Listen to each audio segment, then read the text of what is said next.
Bueno, pasamos a la información más dura, por cierto, en relación con Lara San Juan, porque llamaron a declaración indagatoria y bueno, en realidad están pidiendo la declaración indagatoria y la imputación del expresidente Mauricio Macri, del exministro de Defensa Oscar Aguad y de quien fuese en su momento el jefe de la Armada.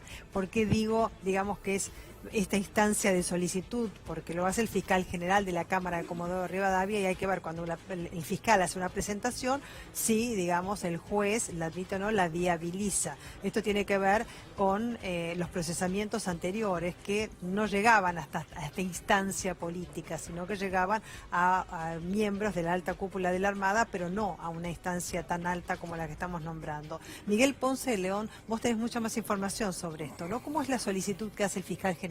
Es una solicitud en base a las querellas de Tagliapietra, de Carrera, porque estuvieron apelando ante las distintas decisiones que fue tomando la jueza Marta Yáñez, que solo consideró responsables a estos 6 integrantes de la fuerza que vos mencionas, y nunca fue hacia el expresidente Mauricio Macri, hacia Aguad, fue siempre hacia esa zona y además no fue de alguna manera dando curso a todas las irregularidades que se fueron denunciando. Por todo eso hay como distintas líneas. La línea de Marta Yáñez, que no va sobre Mauricio Macri y sobre Aguad, y hasta ahora está esta posibilidad de que se llame a indagatoria al expresidente Macri y a Oscar Aguad por las responsabilidades en el hundimiento del Lara San Juan.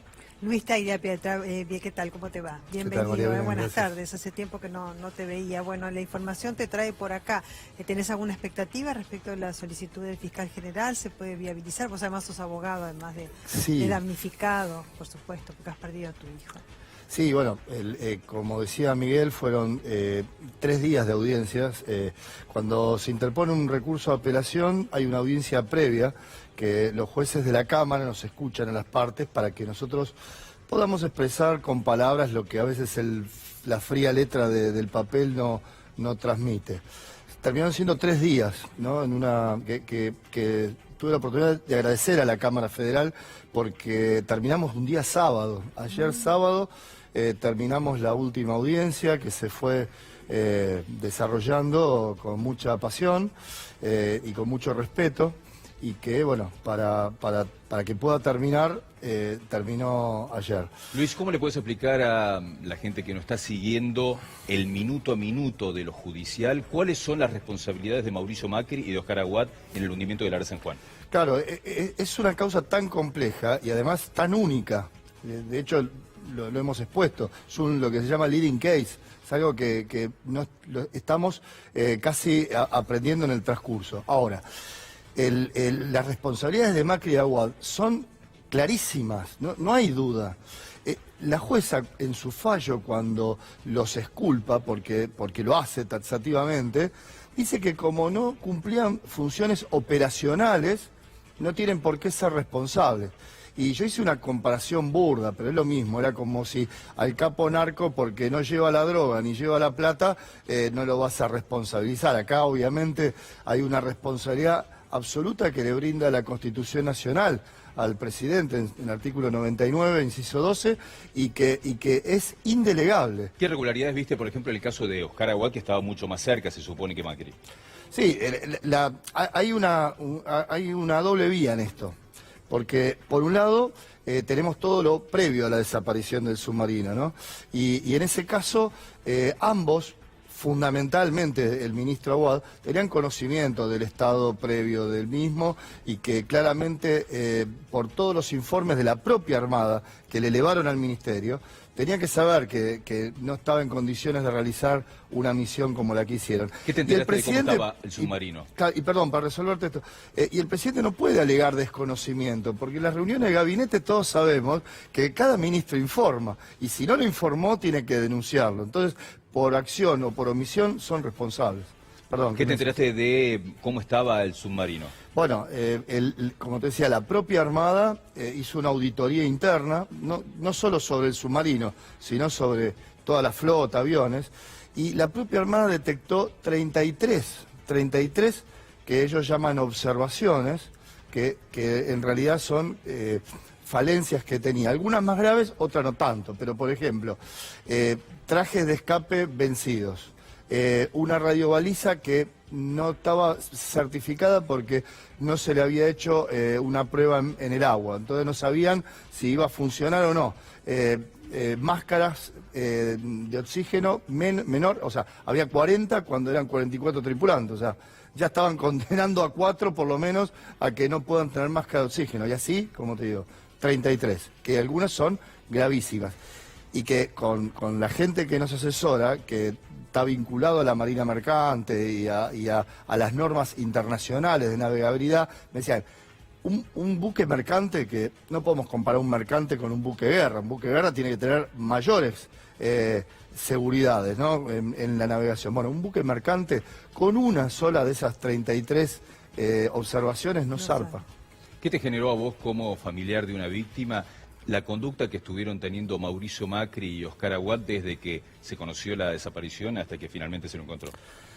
Bueno, eso es justamente la otra etapa, que viste, te decía 2 vías. Desde el humano, terrible, dolorosísimo, porque nunca lo entendimos. Sentimos, si buscas alguna declaración mía de aquel momento, y lo sigo sintiendo igual, nos trataban como si fuéramos el enemigo. ¿Por qué? ¿En qué lo notabas? Desde el trato humano hasta, obviamente, las mentiras, el ocultamiento. Digamos, todo lo que fue quedando en evidencia cuando cada vez Balbi salía a hablar. ¿Se acuerdan de Balbi, el vocero de la Armada? Y primero nos negaba que hubiera pasado algo, era una falta de comunicación, después reconocieron que había un incendio, después, bueno, todo. Por eso yo también denuncié que acá hubo una asociación ilícita conformada para encubrir a partir de la desaparición, y que por supuesto no tengo ninguna duda que el expresidente la encabezó.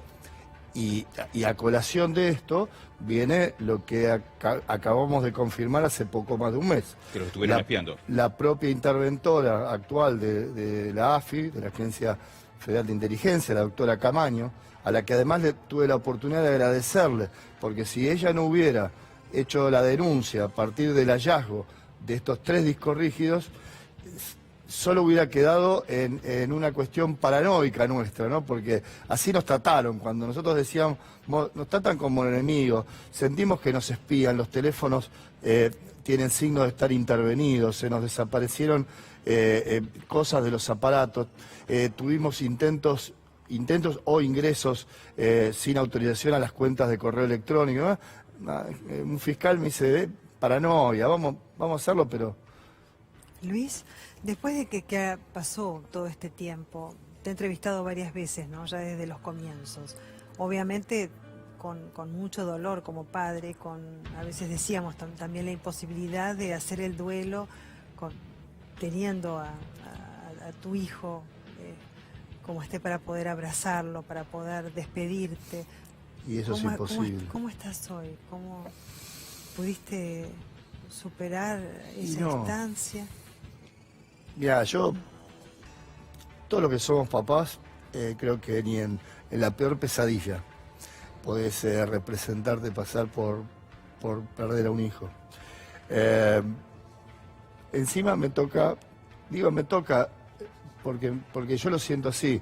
En realidad es una elección, nadie me obliga a seguir luchando por esto, que a veces siento, y mis otros hijos me lo dicen, y mucha gente me dice que es una pelea imposible, ¿no? Pero no puedo hacer otra cosa.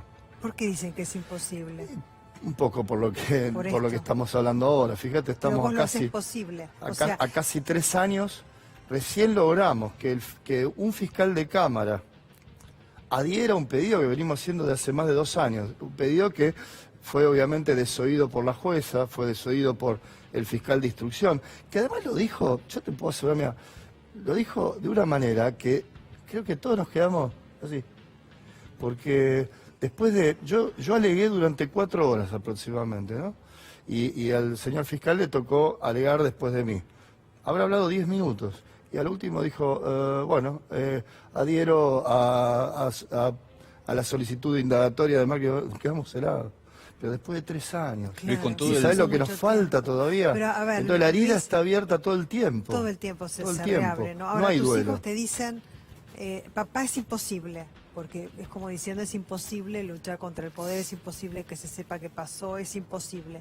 Pero hay algo dentro tuyo que te dice es posible para seguir luchando y es posible para seguir avanzando, abogado, querellante, pero principalmente papá. ¿Qué hay adentro tuyo que te lleva a esa lucha permanente?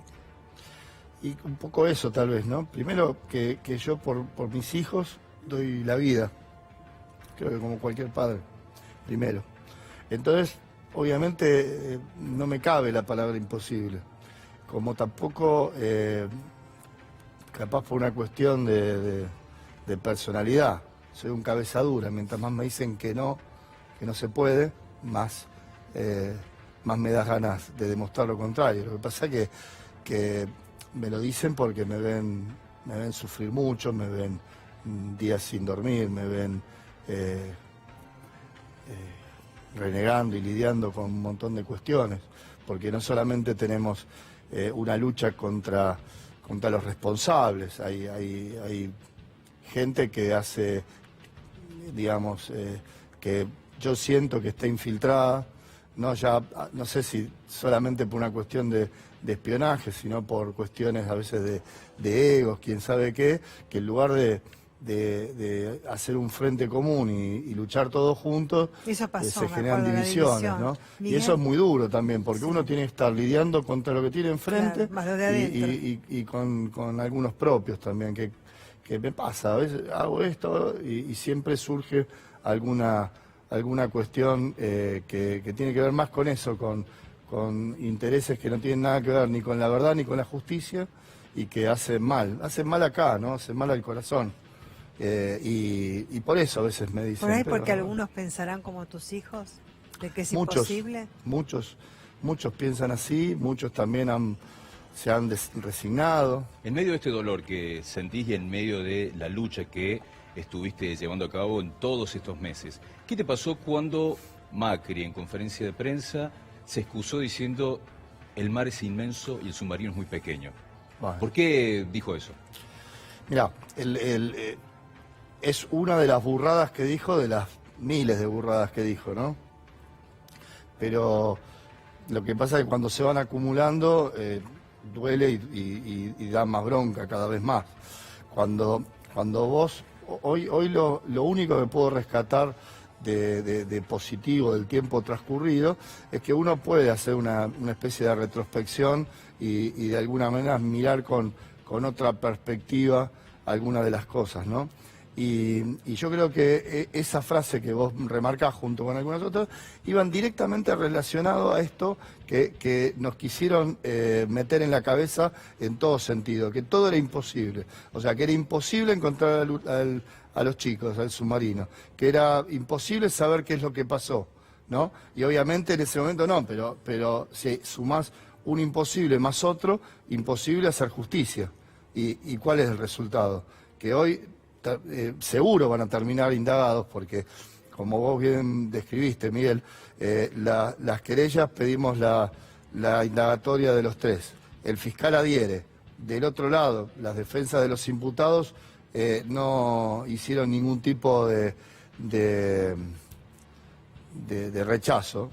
Claramente los jueces seguro van a dictaminar. Ahora después vamos a ver por qué delitos los vamos a indagar. Nosotros pedimos un cambio de calificación legal muy importante, que no es fácil tal vez de encuadrar jurídicamente, teniendo en cuenta esto que es un caso único y hay que ser un poco creativo, ¿no? A la hora de buscar la ley que se aplica a este caso. Pero nosotros no tenemos la menor duda que hay un homicidio con dolo eventual. ¿Qué es el dolo eventual? Lo que se le llama la culpa con representación. Yo no digo ni que Macri ni que Aguad quiso matarlos y por eso lo mandaron, de ninguna manera, mucho menos los miembros de la Armada, pero sí, con todo el conocimiento que tenían, un poco esto que te contaba antes y otras cosas más, tendrían que haber tomado la decisión concreta de decir, no, esta operación no se hace porque no tenemos la suficiente garantía de que esté la seguridad de los muchachos resguardada. Luis, muchas gracias. No, muchas al gracias. contrario, gracias a ustedes. Y Miguel, para cerrarlo, digamos, ¿qué viabilidad puede tener, ¿no es cierto?, la presentación, solicitud que hace el fiscal general de Comodoro Rivadavia ante algo que ya dispuso la jueza Marta Yáñez? Y la viabilidad es mucha porque Marta Yáñez no estuvo dando lugar a ninguna de las irregularidades que se fueron denunciando. Por lo menos, lo que va a ocurrir es que van a empezar a evaluar todo lo que estuvo planteando la querella y ahí se va a ver si Marta Yáñez actuó correctamente o de manera deliberada estuvo de alguna forma obviando todos esos puntos que involucraban a Aguad y a Macri en las responsabilidades. Muchas gracias, Miguel.